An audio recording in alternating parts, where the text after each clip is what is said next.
After spending hours preparing a home-cooked meal for my family's Easter dinner, my aunt walked in, sniffed the air, and said, "Smells like poverty." My cousins burst out laughing. I stood there, hands covered in flour, staring at the table I worked so hard on. The next Easter, they begged me to host again, and I made sure they got exactly what they deserved. Last year on Easter Sunday, I learned exactly where I stood with some of my family. And I also learned what it feels like to swallow your pride until it burns your throat. Let me take you back to that day, the one that lit the fire. I hosted Easter dinner at my place.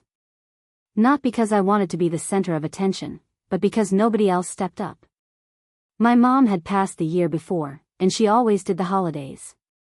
After she died, the gathering stopped. The family sort of drifted, like nobody knew how to come together anymore. So I decided to try. I spent days getting everything ready. Grocery shopping on a tight budget. Cooking everything from scratch. I even rearranged furniture in my little rental to make it feel warm and inviting. I wanted it to feel like my mom's place used to. Not fancy, just loving. I made glazed ham with brown sugar and cloves. Mashed potatoes with roasted garlic. My mom's mac and cheese thick, baked, with extra cheddar. Carrots with honey. Deviled eggs. Homemade rolls. And for dessert, my first ever carrot cake, her recipe. By the time I finished setting the table, I was sweaty, flour-covered, and exhausted. I stood back and looked at everything. It wasn't perfect. But it was mine. I was proud. And then they arrived. My Aunt Lisa. Her 2 daughters, Mindy and Brooke. Her husband Frank. They were dressed like they were headed to a country club. Heels, pearls, perfume so thick it hit me before the door even opened. Lisa stepped inside, took one sniff, and wrinkled her nose. Then she said it. Loud. Like a punch to the stomach. "Smells like poverty in here." Her voice echoed. Mindy and Brooke burst out laughing. Not even a second of hesitation. Just laughing, like that kind of thing was normal to say. I stood there, with my hands still covered in flour from the rolls I just put in the oven. I looked at them. Then I looked at my table. And for the first time that day, it didn't look like something to be proud of. It looked small. Cheap. Like I was playing pretend at hosting. I didn't know what to say, so I didn't say anything. I just smiled and told them to make themselves comfortable. Frank didn't even take off his shoes, just parked himself on the couch and turned on the TV. The meal went downhill fast. Brooke made a face at the deviled eggs. Mindy said the mac and cheese tasted off. Lisa asked if the ham was store brand and commented that I must have got a deal. She picked at her food like she was doing me a favor just by trying it. They barely touched the cake. When they left, Lisa gave me a fake hug and said, "Thanks for trying." Trying. Like this was some homework assignment I'd failed. I didn't cry until after they left. And when I did, it wasn't just tears. It was rage. I had tried. I gave everything I had to make that day feel right. And they made me feel like trash for it. I didn't say anything to them. I didn't confront anyone. I just cleaned up and sat alone with a piece of carrot cake that suddenly tasted bitter. But in my mind, I made a decision. If they ever asked me to host again, I'd say yes. And I would make sure they never forgot that mistake. Almost a year passed. I didn't see much of them. Maybe a few texts around the holidays. I didn't go to Thanksgiving. Skipped Christmas, too. I wasn't in the mood to pretend anymore. But then, out of nowhere, in early March, I got a text from Lisa. "Hey, darling. Mindy's kitchen's being redone, and Brooke has a thing. We were wondering if you'd be open to hosting Easter again. You did such a sweet job last year, let me know." I stared at the message for a long time. I thought about saying no. About ignoring it. But I didn't. I responded, "Of course." I'd love to. I even added a smiley face. Then I got to work. I didn't start cooking. I started planning. I created a group chat, Easter at my place, and invited Lisa, Mindy, and Brooke. I asked about dietary needs, food allergies, what kind of dishes they'd like this year. Mindy said no gluten. Brooke said no dairy. Lisa said, just something simple and elegant. You know how we are. Oh, I knew exactly how they were. I told them I had it covered. This year will be even better, I promised. I spent the next few weeks thrifting decorations. Dollar Tree napkins. Clearance candles. Some fake flowers. I made my house look perfect. Spring colors, table set like a Hallmark card. But not a single bite of food was real. Everything was bought at the absolute bottom shelf. Canned ham. Boxed mashed potatoes. Off-brand mac and cheese that tasted like chalk. Day-old rolls I bought in bulk and froze. I added a little moldy cheese smell to the deviled eggs by letting them sit out too long. The final touch? A carrot cake from the gas station, boxed up in a cute little container with homemade, Happy Easter, written in sloppy icing. The day they arrived, I greeted them with the biggest, fakest smile I could manage. Lisa said, "Oh, it smells wonderful this year." I just nodded. I made everything with love. "Please, sit." They dug in. Slowly at first. Then came the confusion. Mindy chewed the mashed potatoes and asked, "Did you use almond milk or something?" Brooke poked her mac and cheese and said, "This doesn't taste right." Lisa just kept eating, jaw tight, chewing like she was forcing herself to enjoy it. When dessert came, they all took a bite. Lisa said nothing. Mindy put her fork down and asked, "Is this cake expired?" That's when I dropped it. Oh, yeah. Everything's from clearance bins. You know me, just trying to keep it simple and budget-friendly. Didn't want it to smell like poverty again. Silence. Lisa looked at me like I'd slapped her. Mindy's eyes went wide. Brooke whispered, "You heard that?" I stared at Lisa. You said it loud enough. No one finished their plate. They didn't even take leftovers. They left early, awkward, stiff, muttering excuses about a thing they had to get to. Frank, once again, said nothing. Just grabbed his coat and followed. When the door shut, I sat at the table alone. I didn't cry this time. I just smiled. They didn't speak to me for a while after that Easter. No thank you text. No apology. Not even a passive-aggressive emoji. Just silence. I didn't mind. I thought that was the end of it. I thought they'd just crawl back into their little world of store-bought class and never speak of it again. But that's not how my Aunt Lisa operates. She's not the kind of woman who takes a hit and walks away. No. She waits. She stews. And then she gets even. The first sign came a few weeks later. I bumped into a friend of hers, someone I vaguely knew from church. She leaned in and said, "I heard Easter dinner didn't go so well." She smiled like it was gossip candy in her mouth. That was when I knew Lisa had started talking. Twisting things. She was telling people that I'd had a breakdown. That I snapped and served them expired food, on purpose. She made it sound like I'd poisoned them out of spite. People started treating me different. Even at work, my manager asked if everything was okay at home. I laughed it off. But inside, I was boiling. Lisa wasn't done. She started dropping little comments online.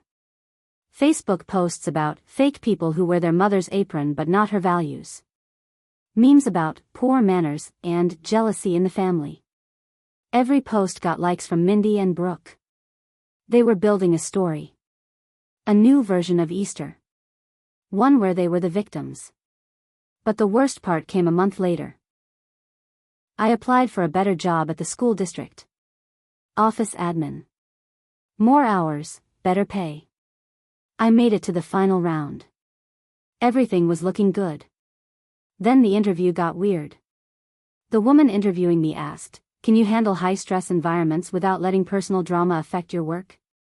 I blinked. Of course. Why? She just smiled and said, "We've heard things." That was it. I didn't get the job. I never had proof, but I knew. Lisa's friend Kathy worked in the district office. I'd seen her at Easter 2 years ago. Lisa had her hands in everything. She'd gone from mocking my food to quietly poisoning my future. That's when I realized this wasn't over. Not by a long shot. I'd embarrassed Lisa. In front of her daughters. In front of her husband. In front of her pride. And that woman doesn't let things go. She was going to ruin me, bit by bit, from the inside out. So I stopped defending myself. I stopped explaining. And I started digging. I found out things. Like how Lisa had a little side hustle. She helped people with their taxes off the books. It wasn't a real business, just something she did for neighbors and friends. She took cash, never reported a cent. Mindy bragged about it once when she got her refund. Said her mom knew how to work the system. I found photos on her Facebook. Her holding stacks of forms, her desk covered in receipts. One post from 2 years back: "If anyone needs help getting your taxes done right, shoot me a message. I'll make sure Uncle Sam doesn't rob you." I saved screenshots. Every single one. Then I got bold. I called the IRS tip line. I told them everything. The cash payments. The unlicensed business. The dozens of people she helped over the years. I gave them names I'd seen in comments and tags. I even sent the screenshots. I didn't hear anything back, of course. You never do. But about 6 months later, Lisa posted something odd. "Ugh, pray for me. Audit season is here and it's been a nightmare." Weary face, I smiled. But I wasn't done. Mindy had just gotten engaged to some guy named Paul. They were planning a small, intimate wedding with 200 guests at a vineyard outside of Nashville. Mindy posted everything: color palettes, dress fittings, bridal shower themes. She also posted a lot of inspirational quotes about cutting off toxic people. One said, "Just because they're blood doesn't mean they're family." Cute. So I RSVP'd yes to the bridal shower. Showed up with a smile. Wore the dress Lisa had once called cheap at Thanksgiving. And I brought a gift. A small, simple envelope. Inside? A copy of Mindy's college essay, the one she submitted to transfer from community college to a 4-year university. The one I helped her write 3 years ago. Or should I say, wrote. I made sure she knew it was from me. I added a sticky note that said, "Thought you might want this back before someone else sees it." I still have the original file with the date and edit history. I didn't need to say anything else. I left early. Didn't even eat. 2 days later, Mindy blocked me on everything. Lisa posted a long-winded status about betrayal from within and evil hiding behind fake smiles. It got over 80 comments. The cracks were showing. But I was just getting started. The thing about people like Lisa and her daughters is they don't think consequences apply to them. They believe they're untouchable because they dress nice, smile for the right people, and keep their dirt swept under pretty rugs. But I'd seen what was under those rugs. And I wasn't done flipping them over. After the bridal shower stunt, I laid low. No posts. No comments. Not even a reaction to their drama. I wanted them to think I was backing off, maybe licking my wounds. That's when Lisa slipped. She hosted a 4th of July party. Big one. Pool, catered food, tents in the yard, one of those inflatable bounce houses for the kids. It was the kind of thing she did to remind everyone she was somebody. The invitations went out over Facebook and email. I wasn't on the list, no surprise there. But the photos? They were public. There was one in particular. A group shot by the pool. Lisa, Frank, Brooke, and about 15 others. Everyone holding red Solo cups, grinning. In the corner of the photo, just barely visible, was something small but big to me. A bottle of prescription pills. Sitting on the edge of a table. The label was visible enough to read one thing clearly, not Lisa's name. I zoomed in. Read the name, Cynthia M., a woman I recognized. Lisa's neighbor. Elderly. Widowed. On oxygen. I remembered helping Lisa bring her groceries once. She used to brag that Cynthia's meds could kill a horse. That bottle wasn't there by mistake. I knew it. Lisa had joked once at a family dinner that she kept a stash of extras in her bathroom, just in case. That was the final straw. I printed the photo. I wrote an anonymous letter. I mailed both to Cynthia. A week later, the fallout started. At first, it was whispers. Lisa's party photos disappeared. Brooke changed her profile picture to something from a year ago. Mindy posted a meme about being let down by people you trust. Then the real stuff hit. Cynthia's son showed up at Lisa's house. I wasn't there, obviously, but a neighbor of mine used to live down the block and saw it all. He wasn't quiet. He wasn't kind.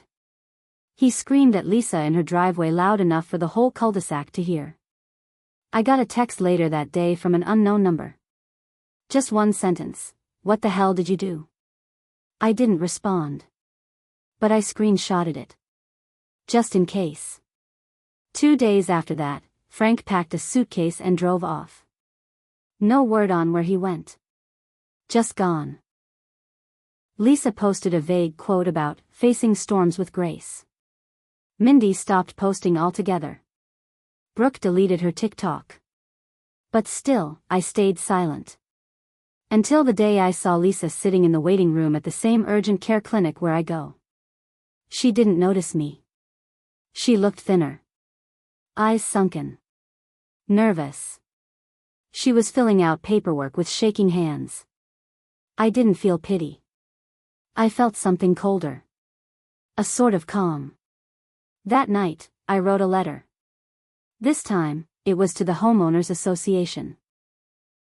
I attached screenshots from Lisa's own Facebook over the years. Photos of her operating a cash business from home. Running unlicensed events. Renters in her basement unit that she never disclosed. Violations left and right. I signed it as a concerned neighbor. The HOA takes that stuff seriously. Fines. Warnings. Potential legal action. I never heard exactly what happened, but within a few weeks, the "for sale" sign went up in front of her house. Not the big fancy kind either. A plain white stake, shoved into the ground like an afterthought. Lisa moved out 2 months later. I thought that might be the end. That maybe I'd finally gotten the last word. But then something happened I didn't expect. Brooke reached out. It was a short email. No greeting. No fluff. I know what you did. I don't care. But you should know you didn't break her. You just turned her into something worse. That sentence stuck with me. Because it felt true. Lisa wasn't the kind of person to collapse. She was the kind of person to fester. And I had poked her over and over until the rot started leaking out. Now I had to wonder what comes next. I didn't answer Brooke's email. I didn't know how. It wasn't a threat, not exactly. But it felt like a warning. A line drawn in the sand. For the next few months, nothing happened. I went to work, came home, kept to myself. I stopped looking at their social media. I told myself it was over. That I'd made my point. That they'd gotten what they deserved. But deep down, I knew I hadn't walked away clean. Because the truth is, I'd changed. Not just a little. All the anger, all the petty revenge, it stuck to me. I started looking at everyone sideways. Started thinking every slight, every offhand comment, needed payback. I stopped trusting people. I stopped trusting myself. And that's when Lisa came back. Not in person. Not right away. It started with small things. A fake review on my work's website saying I was emotionally unstable. Then someone posted in the local Facebook group about how I bullied family members and faked illnesses for sympathy. My name wasn't on it, but anyone who knew me could tell. Then, the worst part. I got called into HR. Someone had sent an anonymous email to my employer, accusing me of harassment, revenge-seeking behavior, and making violent threats at family gatherings. They attached screenshots, cherry-picked texts between me and Mindy, taken out of context, some edited to look worse. I knew where it came from. Lisa. Had to be. But I had no proof. I couldn't fight lies with more lies. All I could do was defend myself, deny, and hope my boss believed me. I kept my job, but barely. My reputation? That was another story. I sat in my apartment one night, lights off, scrolling through old messages. I saw it all differently now. The first Easter, yeah, they were cruel. Lisa's words hurt. The girls laughed at me, treated my hard work like garbage. But what I did after? I went beyond revenge. I didn't just want them to hurt, I wanted to ruin them. I spent months digging, planning, striking in the dark. And it worked. I hit them in ways they didn't see coming. I wrecked Lisa's finances, her home, her reputation. I humiliated her daughters. And then I kept going. I told myself it was justice. That they deserved it. And maybe they did. But I stopped being the person my mom raised. I decided to end it. I wrote one last letter. Not to Lisa. Not to Mindy or Brooke. To myself. I put down every detail, what they did, what I did, how it spiraled. I wrote it like a confession. And then I burned it. I needed to see the smoke. Needed to smell the weight of it leave the air. And after that? I let it all go. I didn't try to clear my name. I didn't strike back again. I didn't even check their pages anymore. Whatever they thought of me, they could keep it. I wasn't going to live under that weight anymore. But the story doesn't end neat. Lisa never apologized. I never forgave her. Mindy still tells people I ruined her engagement. Brooke probably still has that old essay saved, just in case. But I made peace with one thing, I got my revenge. And it cost all of us something. For them? Reputation. Comfort. Their fake smiles. For me? My peace. My good name. A part of myself I'll never get back. And maybe that's what real revenge is. Not fire. Not poison. Not screaming matches in driveways. Just silence. And knowing that when they sit down at a table, any table, they'll remember the Easter where everything looked perfect, and tasted like hell.